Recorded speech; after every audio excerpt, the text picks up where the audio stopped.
समरा बिन जुंदुब रज़ियल्लाहु ताला अन्हु और इन सहाबा कराम के साथ साथ और भी सहाबा कराम हैं और उम्मुल मोमिनीन हजरत आयशा रज़ियल्लाहु ताला अन्हा जैसी मुहद्दिसा से भी इन्होंने इल्म हासिल किया। इसलिए इब्न साद, हाफिज ज़हबी और इमाम नववी इन्हें इमामुल हदीस कहते हैं। इमामुल हदीस। इतना इल्म हासिल करने के बाद इनकी एहतियात का ये आलम था कि हदीस सुनने में और बयान करने में इंतहाई एहतियात से काम लेते।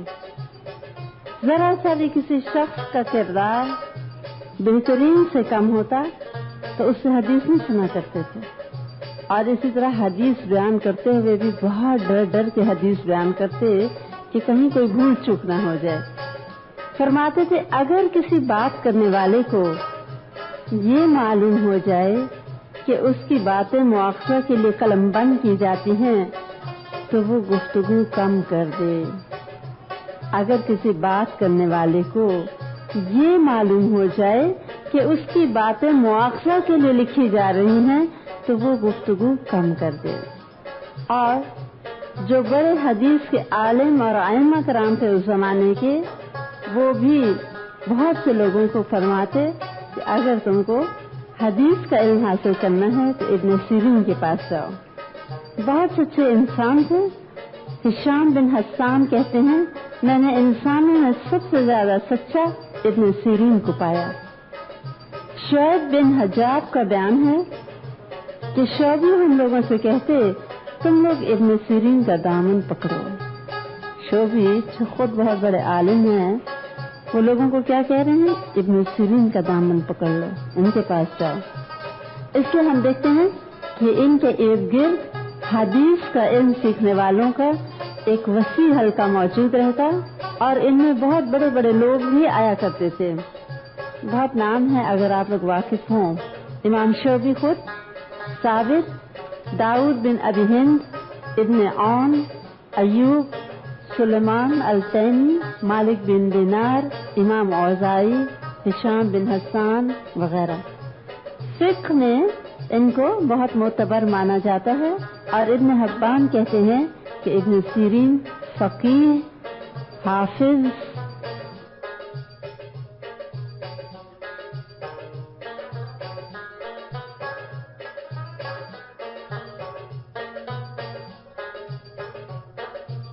फिक्र में इनको बहुत मोतबर माना जाता है और इब्न हब्बान कहते हैं कि इब्न सीरीन फकीह, हाफिज और बेहतरीन फैसले करने की कुव्वत के मालिक थे, यानी काजी भी थे, एक तरह से क़ज़ात का जो इल्म जानते थे।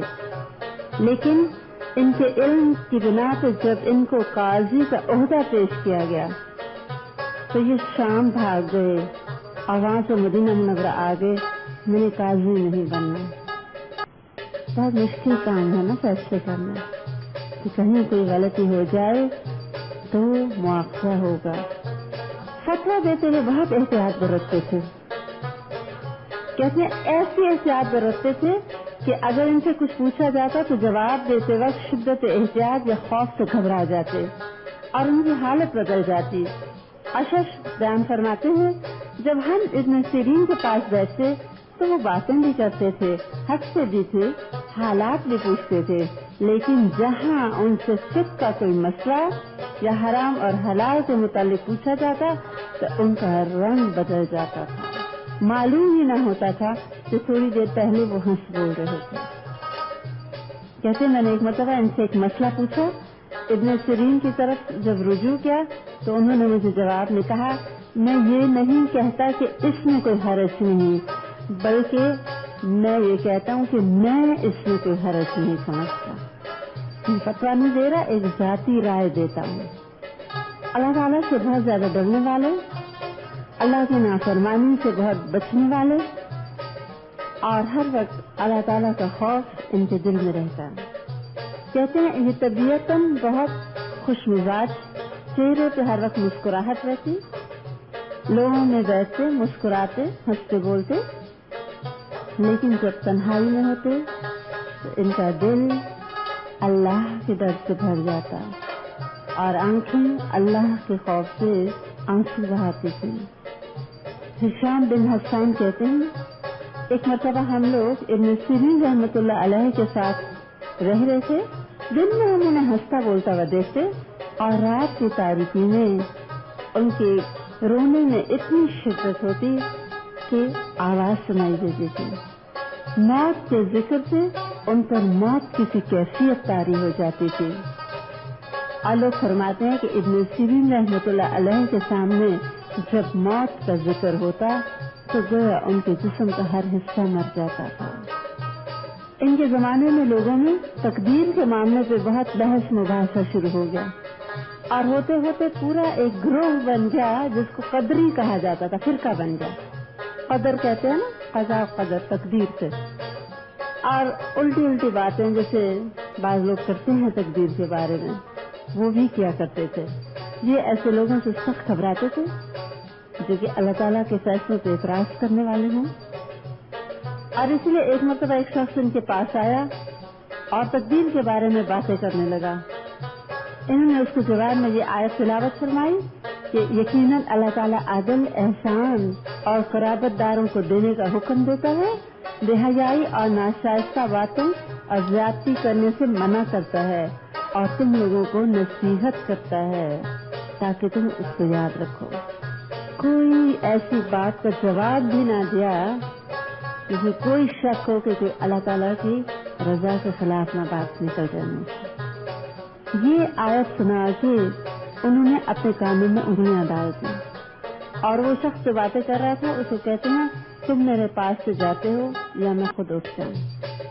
سننا بھی نہیں گوارا کیا کہ تقدیر پہ آ کے کوئی بحث مباحثہ کرے، اور پھر کہتے تھے کہ مجھے ڈر تھا ایسا نہ ہو کہ یہ شخص کوئی ایسا خیال میرے دل میں پھونک دے جس کو دور کرنے کی مجھ میں قدرت نہ ہو، اس لیے میں نے یہی مناسب سمجھا کہ میں اس کی باتیں ہی نہ سنوں۔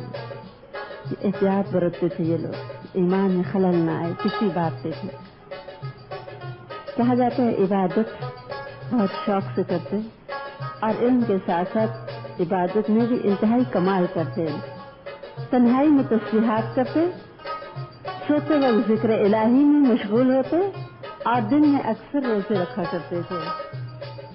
وضو میں بہت اہتمام برتتے اور وضو کے اعضاء خوب اوپر اوپر تک دھویا کرتے تھے۔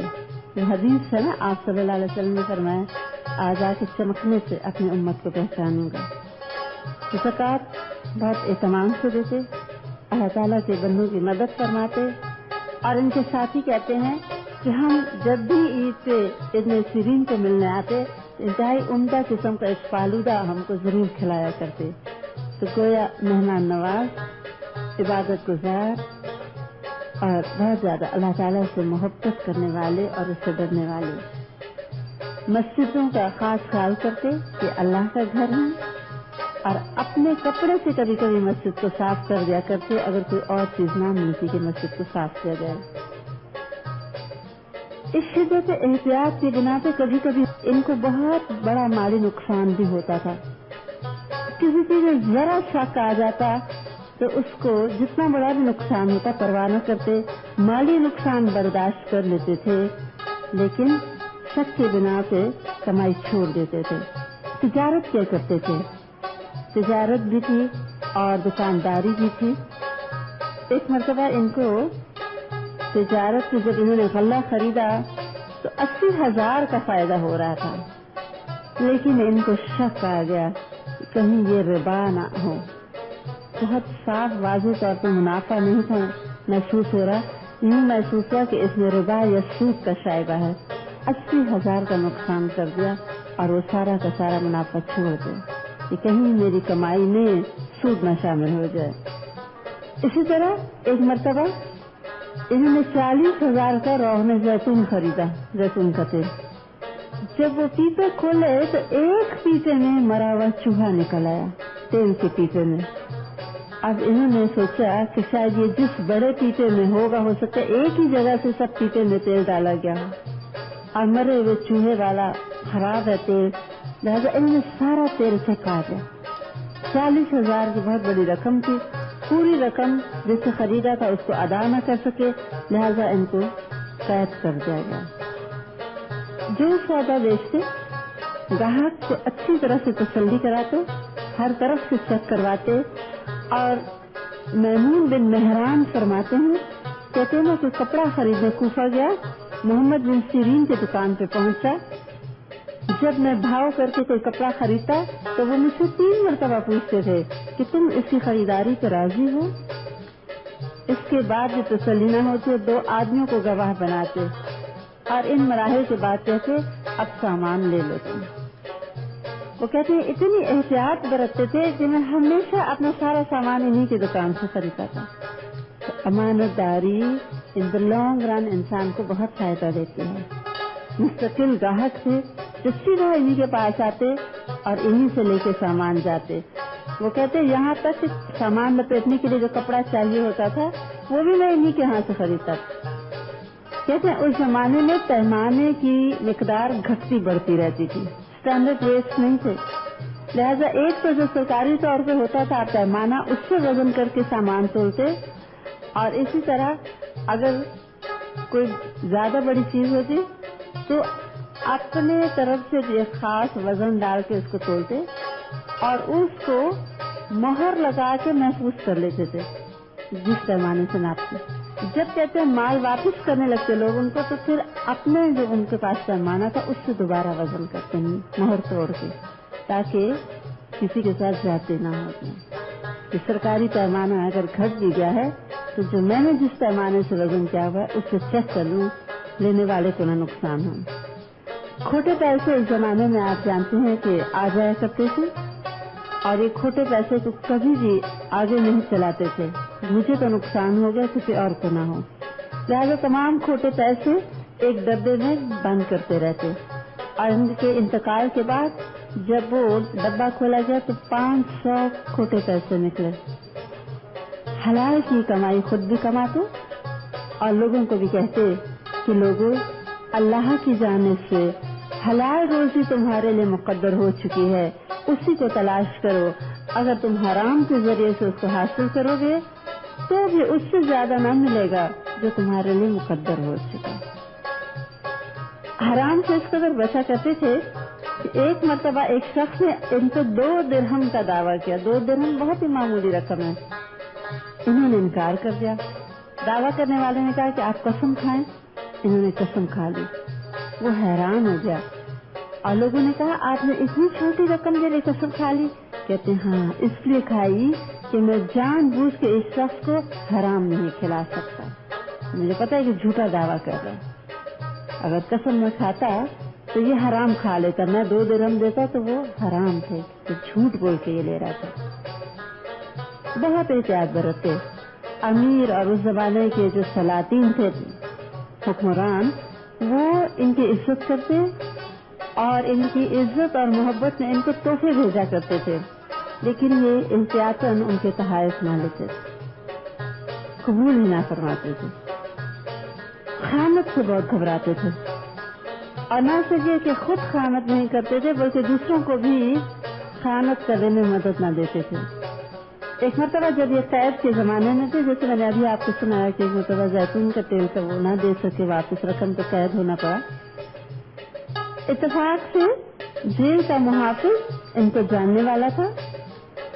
उनको मालूम था इबादत करते हैं, बहुत ज्यादा एहतियात पाकी। उनको कहने लगे आप रात को घर चले जाया करें और सुबह सुबह आ जाया करें रात को आराम से घर में इबादत करके। कहते हैं मैं सुल्तानी खानत में तुम्हारी मदद नहीं कर सकता, ये तुम्हारी तरफ से खयानत होगी कि तुम्हें मुहाफिज बनाया गया और अगर तुम मुझे रात को जेल से निकालोगे तो तुम अपने काम में खानत कर रहे हो और इस खानत में मैं तुम्हारी मदद नहीं कर सकता। जेल से घर नहीं गए। शोहरत से बहुत घबराते थे, बहुत ज्यादा ख्याल रखते थे। एक मर्तबा ये चले तो लोग इनके पीछे पीछे चल पड़े, जैसे मोहब्बत और इज्जत में लोग चलते हैं। कहते हैं तुम बिला जरूरत अगर मेरे पीछे चल रहे हो तो वापस चले जाओ, यानी अगर कोई काम है कोई बात है फिर तो ठीक है। क्योंकि फरमाते थे अगर गुनाहों में बू होती तो कोई शख्स उसकी शिद्दत से मेरे करीब ना आ सकता, क्योंकि मैं तो इतना गुनाहगार हूँ। अगर मेरे गुनाहों में बू होती तो ऐसी बू होती कि कोई मेरे करीब भी ना आता। बाहर तो ये हाल था, हम देखते उमरा, सलातीन और लोग मोहब्बत और इज्जत में बिछड़ जाते, और घर में इब्न सीरीन रहमतुल्लाह अलैह अपनी माँ के साथ जब गुफ्तगू करते तो इब्न औन फरमाते हैं कि इतनी मधुर आवाज होती और इतना झुक के बोल रहे होते थे कि नावाकिफ अगर देखता तो समझता ये बीमार है। आवाज जितनी